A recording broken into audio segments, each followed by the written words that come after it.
পাপাচারের রাস্তা দেখায়, পাপাচার মানুষকে জাহান্নামের রাস্তা দেখায়। আল্লাহ নবী বলেন, ইন্নার রাজুলা লা ইয়াসদুকু, একজন মানুষ সত্য কথা বলে, উঠতে সত্য কথা, বসতে সত্য কথা। হাদিসের বর্ণনা, ওয়া ইয়াতাহাররাস সিদকা, সব সময় লোকটা সত্য কথা বলে, যত বিপদের মধ্যে পড়ে লোকটা সত্য কথা বলে। নবীজি বলেন, হাত্তা ইউক্তাবা ইনদাল্লাহি সিদ্দিকা, আবু বকরের নাম যেমন সিদ্দিক। একটা মানুষ যদি সদা সর্বদা সত্য কথা বলে, ওই ব্যক্তির নাম আল্লাহর খাতায় সিদ্দিক বলে লিপিবদ্ধ হয়ে যায়।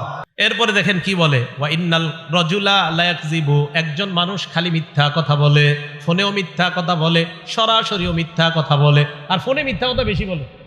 তো নবীজি বলেন, ওয়া ইন্নার রাজুলা লা ইয়াকযিবু, একজন মানুষ খালি মিথ্যা কথা বলে, ওয়া ইয়াতাহাররাল কাযিবা, মিথ্যা বলতে বলতে এমন হয়ে যায়, হাত্তা ইউক্তাবা ইনদাল্লাহি কাযযাবা। মুসাইলামাতুল কাযযাব, যে নিজের নবুয়ত দাবি করছে, তার নাম যেমন কাযযাব। এই জামানায় কোনো মানুষ মিথ্যা বলতে বলতে বলতে বলতে আল্লাহর খাতায় তার নাম কাযযাব লিপিবদ্ধ হয়ে যায়। বলেন নাউযুবিল্লাহ।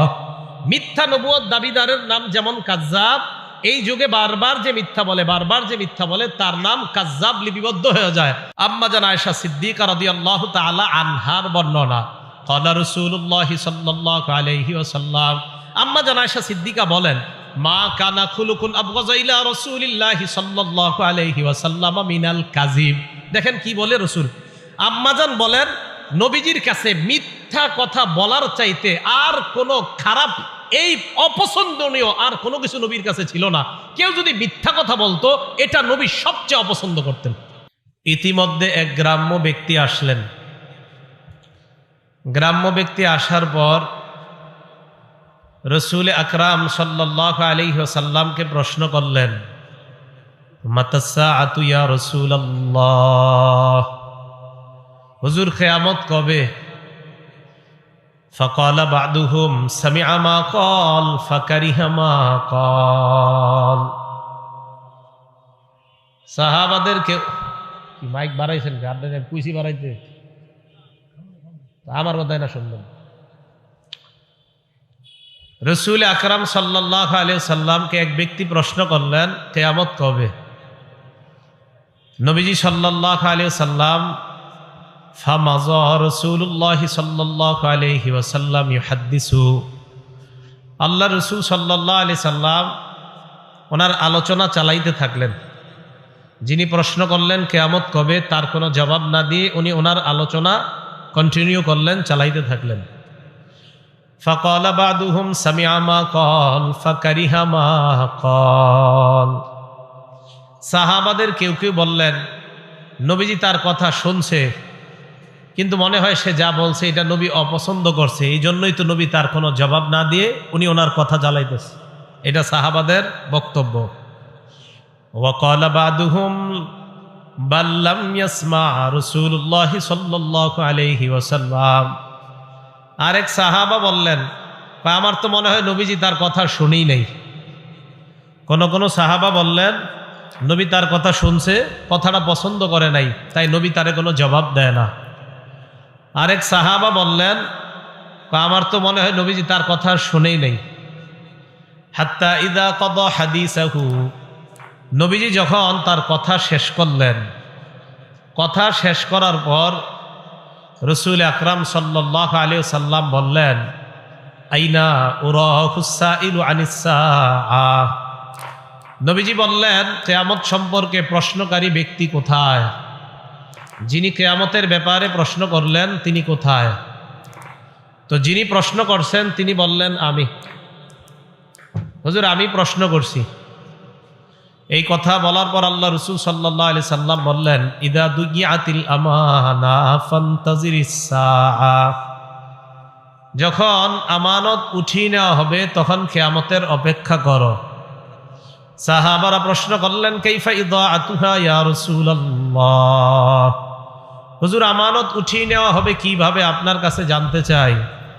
ফাকালা রাসূলুল্লাহি সাল্লাল্লাহু আলাইহি ওয়াসাল্লাম, ইদা বুসিদাল আমরু ইলা গায়রি আহলিহি ফান্তাজিরিস সাআহ, কোন বিষয়ের দায়িত্ব যখন অযোগ্য ব্যক্তিকে দেওয়া হবে তখনই কিয়ামত উঠিয়ে নেওয়া হবে। তখন বুঝবা কেয়ামতে আর বেশি বাকি নাই, কেয়ামতের অপেক্ষা করো। তাহলে কোনো বিষয়ের দায়িত্ব অযোগ্য ব্যক্তিকে দেওয়া, এর মানে হলো আমানত উঠিয়ে নেওয়া, আর আমানত উঠিয়ে নেওয়া মানে হলো কেয়ামতের অপেক্ষা করা। অথচ আল্লাহ আদেশ করেছেন আমানত যথাযথভাবে যেন আদায় করা হয়। আল্লাহ আমাদের সকলকে আমানত যারা পাওনা, এই পাওনাদারদের হকগুলো আমরা যথাযথভাবে যেন আদায় করতে পারি, আল্লাহ তৌফিক দান করেন। আমানত 8 প্রকার। বলেন আমানত সাধারণত মৌলিকভাবে কয় প্রকার? 8 প্রকার। 1 নাম্বার আল আমানাতু ফিল ইবাদাহ, ইবাদতের ক্ষেত্রে আমানত। ইবাদতের ক্ষেত্রে আমানত হলো যথাযথভাবে ইবাদত করা, এটা হলো ইবাদতের ক্ষেত্রে আমানত। ইবাদত করতে গিয়ে আপনি অন্য দিকে তাকিয়ে থাকা, অন্যান্য কাজ করা, এটা আমানতের খেয়ানত। যেমন আপনি নামাজে দাঁড়ায় আকাশের দিকে তাকান আর এদিক সেদিক তাকান, এটা আমানতের খেয়ানত। নাসাই শরীফের বর্ণনা, ক্বালা রাসূলুল্লাহ সাল্লাল্লাহু আলাইহি ওয়াসাল্লাম, আল্লাহ নবী বলেন এমন একদল মানুষ যারা নামাজের মধ্যে দাঁড়ায়, নবীজি বলেন লা ইয়ানতাহিয়ান্না আকওয়ামুন আন রাফি আবসারিহিম ইলাস সামা আও লা তুখতাফান্না আবসারুহুম। আল্লাহ রসুল বলেন একদল মানুষ নামাজে দাঁড়াইলে এদিক সেদিক তাকায় নেই। আল্লাহ নবী বলেন তারা যেন তাদের নজরগুলো আকাশ থেকে তাড়াতাড়ি ফিরায় নিচের দিকে নেয়। নামাজের মধ্যে এদিক সেদিক যারা তাকায়, নবী কয় তাড়াতাড়ি চোখগুলা যেন সেখান থেকে ফিরায়। আও লা তুখতাফান্না আবসারুহুম, অন্যথায় তাদের চোখগুলা উঠিয়ে নেওয়া হবে, চোখ নিয়ে যেতে পারে আল্লাহ তাআলা যদি এইভাবে চোখ খালি এদিক সেদিক করে। তাহলে নামাজের মধ্যে যথাযথভাবে নামাজ না পড়া, এটা আমানতের খেয়ানত। যথাযথভাবে নামাজ পড়া, এটা হলো আমানত। রসুল আকরাম সাল্লাল্লাহু আলাইহি সাল্লামকে জিবরিল আমিন প্রশ্ন করলেন, মাল ইহসানু ইয়া রাসূলুল্লাহ, হুজুর ইহসান কি জিনিস আপনার কাছে জানতে চাই।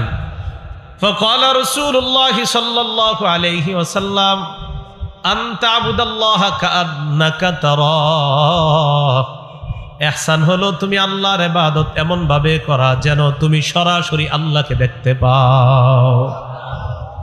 ফাইন লাম তাকুন তারাহু ফাইন্নাহু ইয়ারাক, যদিও তুমি আল্লাহকে দেখতে না পাও, আল্লাহ তোমাকে দেখতে পায়।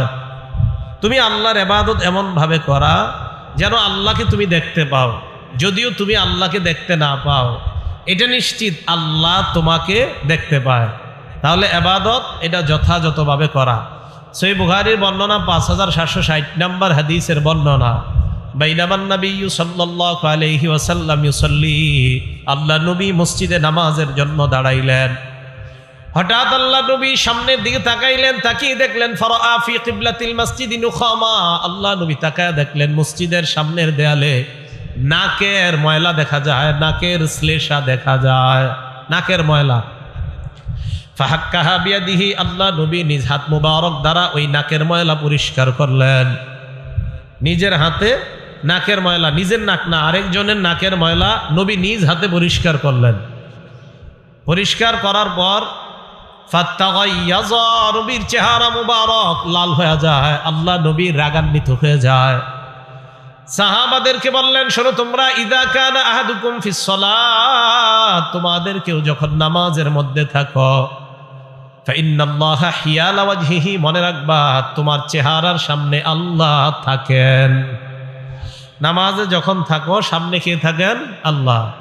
ফালা ইয়াতানাখামান্না আহাদুকুম হিয়ালা ওয়াজহিহি, নামাজের মধ্যে চেহারার সামনের দিকে কেউ থুতু ফেলবা না, নাকের ময়লা ফালাইবা না, কারণ তোমার সামনে যদিও দেখো মসজিদের দেয়াল, আসলে নামাজে তোমার সামনে হলেন আল্লাহ। ইবাদত করা এমন ভাবে যেন তুমি আল্লাহকে দেখতে পাও। তা আজকে থেকে ফজর নামাজ কালকে যখন পড়বেন, বলেন তো নামাজে দাঁড়াইলাম ফজরে, আমি কাকে দেখতে পাচ্ছি কেমন যেন? না না, আমি তো আল্লাহকে দেখি না, আমাকে কে দেখে? এই তো বুঝে আসছে। তাহলে আমানত 8 প্রকার। 1 নাম্বার আল আমানাতু ফিল ইবাদাহ, ইবাদতের ক্ষেত্রে আমানত মানে যথাযথভাবে যেই ইবাদত করা দরকার ওইভাবে ইবাদতটা করার নাম হলোই আমানত, আর ইবাদতটা ওইভাবে না করার নাম আমানতের খেয়ানত। 2 নাম্বার আল আমানাতু ফি হিফজিল জাওয়ারিহি, এই অঙ্গ প্রত্যঙ্গগুলোকে গুনাহ থেকে বাঁচিয়ে রাখা হলো আমানত। আর এই অঙ্গ প্রত্যঙ্গ দিয়ে গুনাহ করা এটা হলো খেয়ানত। বলেন তো অঙ্গ প্রত্যঙ্গগুলা গুনাহ থেকে বাঁচানোর নাম কি? বাঁচানোর নাম কি? আমানত। আর এইগুলা দিয়ে গুনাহ করা এটার নাম কি? খেয়ানত। আল্লাহ পাক রব্বুল আলামিন বলেন, হাত্তা ইযা মা জাউহা শাহিদা আলাইহিম সামউহুম ওয়া আবসারুহুম ওয়া জুলুদুহুম বিমা কানু ইয়ামালুন। সূরা হামিম আস-সাজদা আয়াত নাম্বার 20। আল্লাহ বলেন, হাত্তা ইযা মা জাউহা, আমরা যখন কিয়ামতের মাঠে যাব, আমাদেরকে আল্লাহ যখন উপস্থিত করবেন, শাহিদা আলাইহিম সামউহুম, আমার আপনার বিরুদ্ধে সাক্ষী দিবে আমার আপনার কান, ওয়া আবসারুহুম, আমার আপনার চোখ আমাদের বিরুদ্ধে সাক্ষী দিবে, ওয়া জুলুদুহুম, আমার আপনার চামড়া আমাদের বিরুদ্ধে সাক্ষী দিবে আমরা যে গুনাহ করলাম। এবার আমার আপনার বিরুদ্ধে চামড়া